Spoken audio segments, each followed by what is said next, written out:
Melalui jalur hukum, Tom Lembong memulai langkahnya menghadapi Kejaksaan Agung setelah ditetapkan menjadi tersangka kasus dugaan korupsi izin impor gula.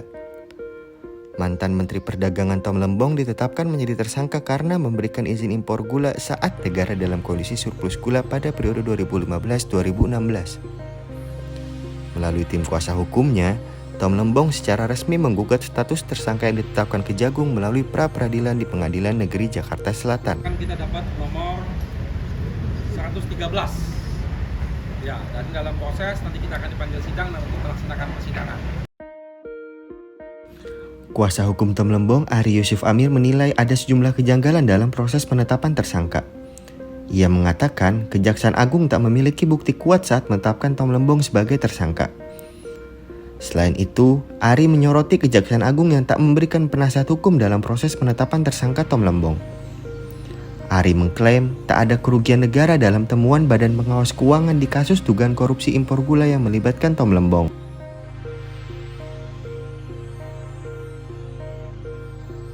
Yang pertama adalah tentang kami mempermasalahkan penetapannya sebagai tersangka. Ya, di situ banyak sekali poin-poin pembahasannya itu.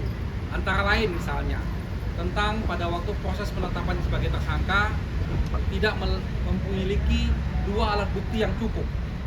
Sampai saat ini kita tidak mengetahui alat bukti apa yang dimiliki oleh pihak kejaksaan sehingga menetapkan Pak Thomas Lembong sebagai tersangka. Seharusnya itu bisa di-share ke publik dan secara transparan bisa diketahui. Selama ini hanya diberitahukan bahwa masalah impor gula. Nah, tindak pidana korupsi dalam impor gula di Kementerian Perdagangan periode 2015 sampai dengan 2023. Ya. Ini ya. Di sini disebutkan. Artinya, kalau sampai 2023 mereka sudah memeriksa semua menteri-menteri yang terkait pada periode ini. Sampai saat ini hanya Pak Tom Lembong yang diperiksa. Kawan-kawan bisa cek, tidak ada menteri lain yang diperiksa.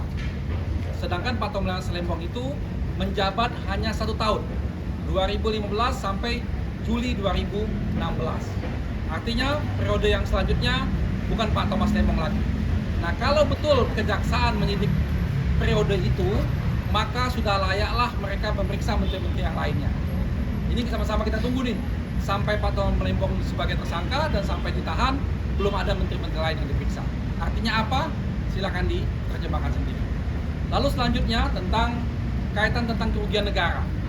Selalu dikatakan bahwa ini sudah ada temuan BPK, kerugian negara.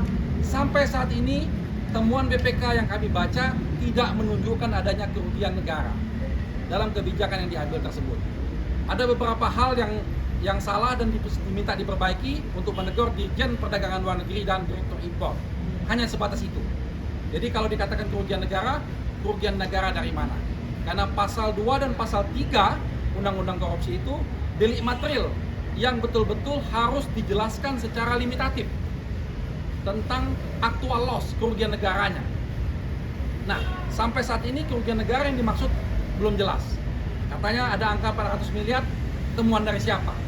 Bagaimana temuannya?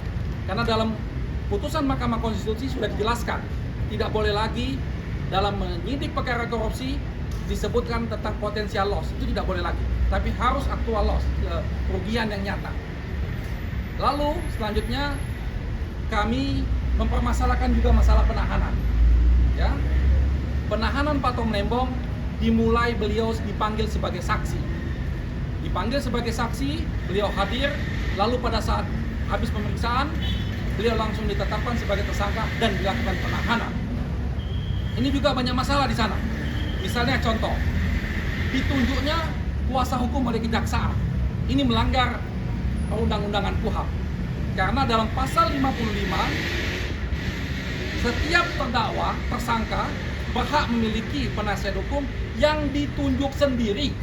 Ini penegasannya. Ada kalimat ditunjuk sendiri, bukan ditunjuk oleh kejaksaan. Kecuali kalau dia merasakan tidak mampu, lalu kejaksaan menunjuknya. Tetapi ini Pak Tom Lembong mampu untuk menunjuk penasihat hukum, tapi tidak diberikan kesempatan untuk memiliki penasihat hukum, langsung dilakukan penahanan dan ditunjuk penasihat hukum oleh pihak kejaksaan. Ini betul-betul melanggar hak azazi beliau.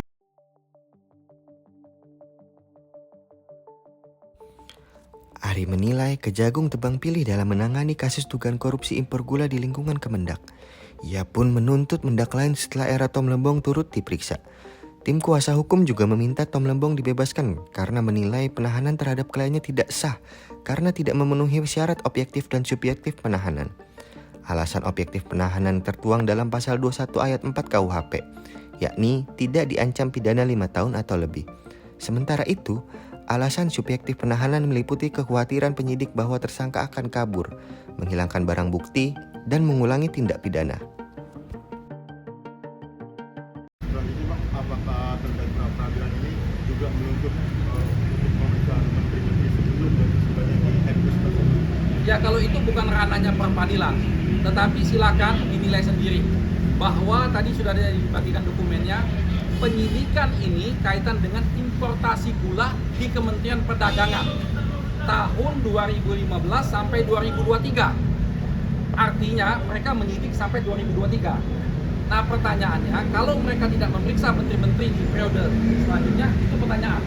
Kalau tadi disampaikan rekan saya tebang pilih, ya itu tebang pilihnya di sana. Tebang pilihnya di sana.